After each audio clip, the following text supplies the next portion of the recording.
Ganyan mga idol katoklas, oh. Galing doon ng tao, ang kalaban nila, sabi natin kalaban ng mga Hapones guerrilla or Amerikano, galing doon sa baba. Kitang-kita agad nila dito. Kung nandito sila nakapwesto. Pag daan dyan, ayun, putukan na agad. Ano? Nakikita. Gawa pa ng Hapon to. Ayos no. Sipin mo yung mga idol katoklas, ginawa ng, hindi gawa ng Pilipino, pero sa utos ng mga Hapon. Yan, no. Ito lang tayo sa may Bukana. Importante makita nyo, yan, dating simbahan, may tubig siya. Maraming tubig. Ay hindi naman, dyan lang pala. Ito yung isang ang niya,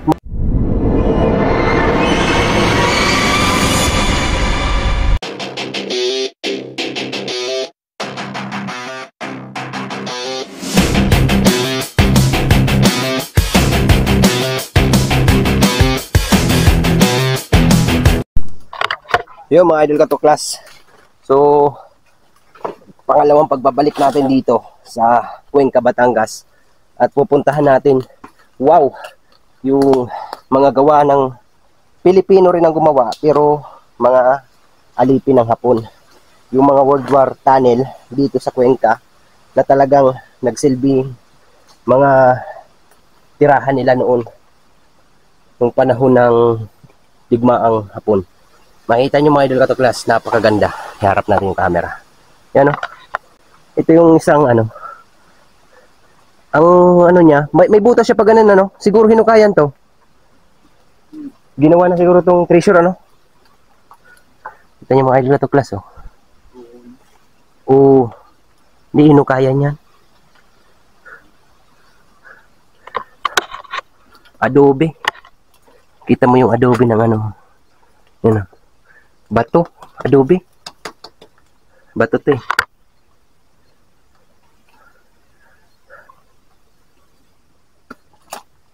Malalim ito pre. Huwakan mo nga ako. Silipin ko lang. Sa damit. Malalim to pre. Ay hindi naman. Diyan lang pala. Ano? Pasukin natin. Tara.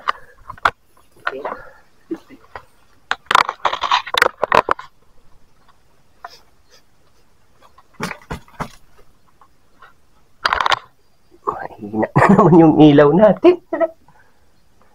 So yung mga idol katoklas, biglang humina naman yung ilaw ko. Dito na lang tayo sa may Bukana. Ha? Humina yung ilaw oh. Sinards ko na ito mga idol. Humina na naman. So yung mga idol katoklas, napakaganda ng pakagawa talaga ng mga tunnel na ginamit nila bilang shelter para makaiwas sa mga sa mga kalaban nila noon ng mga Hapon, kalaban nilang mga gerilya at mga Pilipinong gerilya at mga Amerikano. Ito yung mga tunnel. So hanggang dyan lang naman siya mga idol katoklas. Halos karamihan ng mga tunnel na ganito, hanggang dyan lang siya. Wala naman siyang at may mga lagayan sila dito sa tabi. Siguro yan ang lagayan nila ng mga gamit. Yan. Ito yung una mga idol katoklas, pero pupuntahan natin yung sinasabing naging simbahan ng mga Pilipino noon at Hapon dito sa Cuenca, Batangas. So yun ang explore natin. Ito yung pinakauna. Ito yung anong tawag dito? Yung may square, parang may higaan Ito yung sinasabing mahigaan mga idol katoklas. Itong butas na ito sa tingin ko treasure to. Hinukay nila. Treasure to eh. Kakupay nila.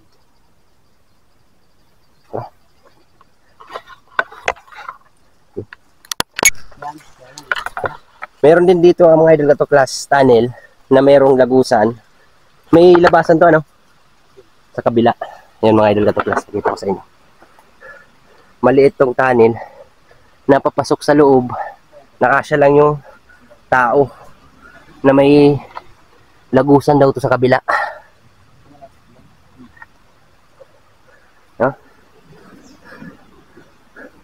Kasya lang yung katawan kaso gapang kasi Malaki yan? Ha? Tara. So ang daming mga tunnel dito yung mga idol katuklas sa lugar na to. Napakarami. Nakapagtataka na dito talaga sa Cuenca, Batangas. Dito talaga namalagi yung mga Hapon. Dito yung lagusan nun. Dito yung lagusan niya mga idol katuklas. Oh. Ha? Dito. Yung nakita nating butas doon, nandito yung lagusan. Mas malaki. Mas maliit. Oh. Ito yung lagusan niya. Pag ganun siya mga idol katuklas. Yan. Safety sila dyan sa loob talaga, no? Tubig pa sa loob. Ito, tubig to sa taas. Ha? Ito na yung simbahan mga idol katuklas. Tingnan natin. Ito yung simbahan na sinasabi nila. Alin? Ito. Ito yung ginawang simbahan ng unang mga Pilipino at Hapon. Mga idol katuklas, oh. Dating simbahan. May tubig siya.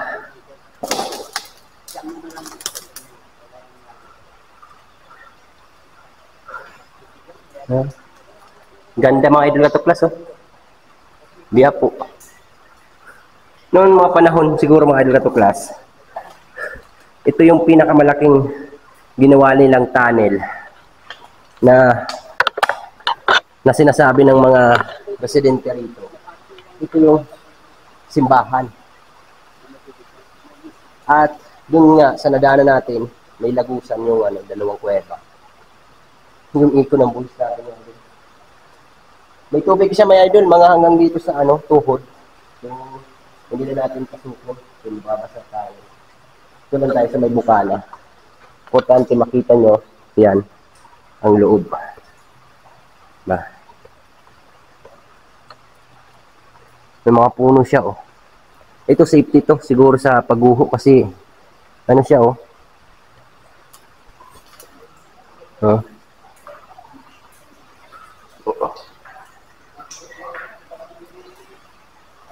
Yan. Mga idol na to plus, oh. Simbahan. Idaanan pa rito.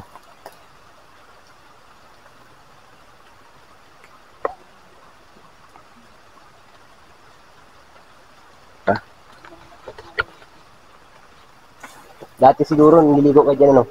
O wala naman siguro tubig yan dati. Pero mababaw yan dati. Malalim na eh. Dati. Ngayon? Ano? Ito? Ano? Kung tingnan mo, babol. Sarap maligo dyan, no? Nagkataklas, makakita kayo sa kagumata na ganito. Puweba siya, tapos may tubig na ganyan. Diba? Amazing. Amazing earth. So yan si, pangalan mo sir? Raymond. Si Brother Raymond at si Brother RJ. Mga kasama natin, mga taga rito yan. Mga sanay sa bundok yan.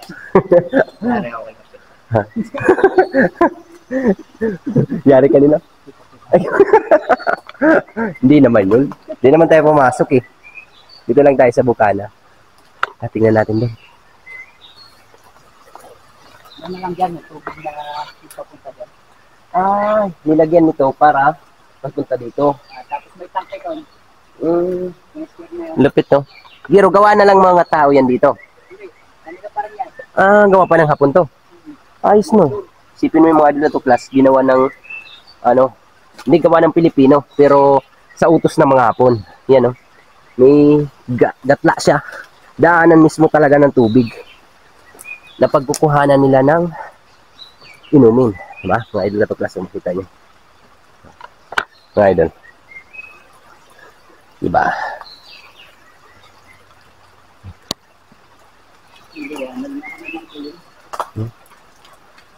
Sipin niya, no?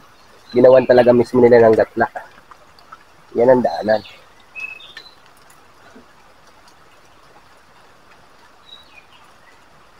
Dito. Ha?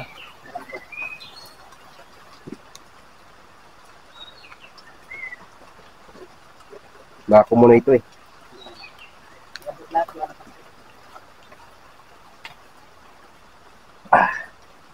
Yan tayo. May makikita dyan? Wala. Meron. Wala tayo sa taas. Baka tayo yung maulso. Mga idol. Ganda. Galing, no? Pagagawa nila, ano? Ito talaga mga idol katuklas. Pag napuntahan nyo to, amazing. Masasabi nyo, mamamangha kayo sa mga gitan nyo. Panoorin nyo hanggang dulo, hanggang simula hanggang dulo yung vlog na ito, mga idol katuklas. Talagang isa na naman na may parte ng kasaysayan, may history ang ating napuntahan ngayon at natuklasan natin. So, ano pa lang ata akong vlogger nakapunta dito? Pangatlo. So, bibihira pa yung nakapunta rito mga vlogger, mga idol katuklas. Pangatlo pa lang tayo. Sumunod tayo kay Pon TV. Pangatlo pa lang.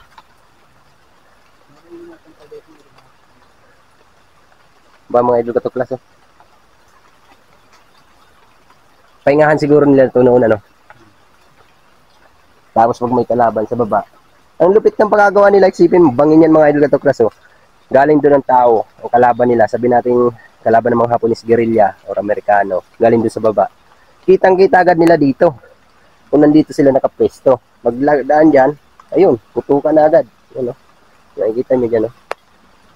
Kaya nasa ano sila, nasa part ng kataasan na makikita nila yung ano talaga. Ano? Galing ng mga plan talaga ng mga Hapon, mga kuta.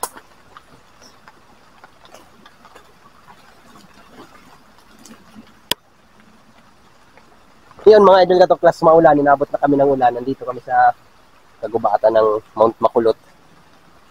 Ito yung bundok na mga idol katuklas na gustong-gusto ko talaga akyatin. So ngayon, napunta na natin, akyat na natin. Pero hindi nga nature, hindi hiking, hindi pagpunta sa mga historical places na ganito. Ganda talaga nung ano, di ako makagit over doon, no? No? Lalo na kung parking yung doon. So, kung pwede lang maligo, naligo tayo, no? Ikaw, J, ligo ka ni J? Ayaw mo? Testing. Ha? Yun, ano yan eh. Marines yan eh. Yan, kaibigan nating Marines. Malikod na. Hindi, soon to be.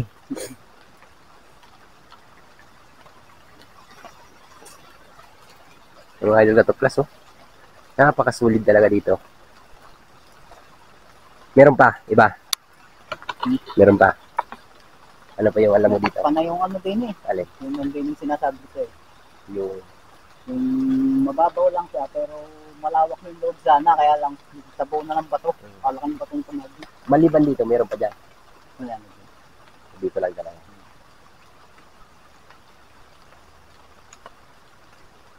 Masulit sana yan kung taglan sulit.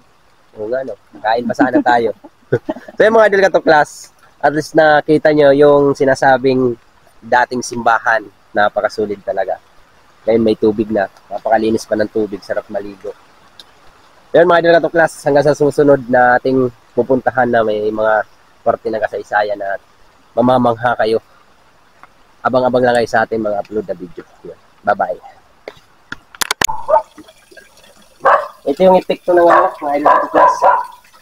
Pagkahanap ng tunnel ng mga gawa ng ako. Puro putik sa patas.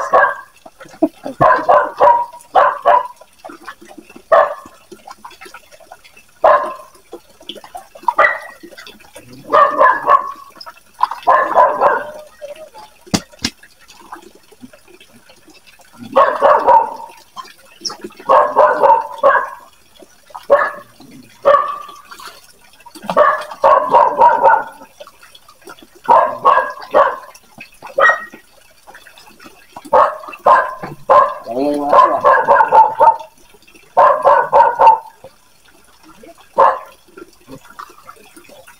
ano yung ito?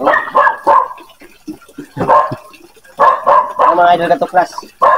At least napuntahan natin yung sinasabing simbahan at mga naging shelter ng mga Hapon noong panahon ng digmaan.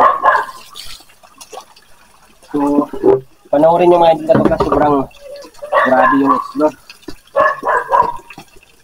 Upa. Hindi pa rin tabanan. Yung simbahan. Simbahan. Hindi pa naman. Ganda pa.